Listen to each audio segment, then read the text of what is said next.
ಕಟೀಲು ಶ್ರೀ ದುರ್ಗಾ ಪರಮೇಶ್ವರಿ ದೇವಸ್ಥಾನಕ್ಕೆ ಬ್ರಹ್ಮ ಕಲಶೋತ್ಸವದ ಪ್ರಯುಕ್ತ ಅತ್ತೂರು ಕೊಡತೂರು ಮಾಗಣೆ ಗ್ರಾಮಸ್ಥರಿಂದ ಹೊರೆಕಾಣಿಕೆ ಸಮರ್ಪಿಸಲಾಯಿತು.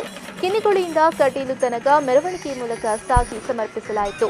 ಮೆರವಣಿಗೆಯುದ್ದಕ್ಕೂ ಚೆಂಡೆ, ಡೋಲು, ವಿವಿಧ ರೀತಿಯ ಗೊಂಬೆಗಳು ಮೆರವಣಿಗೆಗೆ ಮೆರುಗು ನೀಡಿದ್ವು.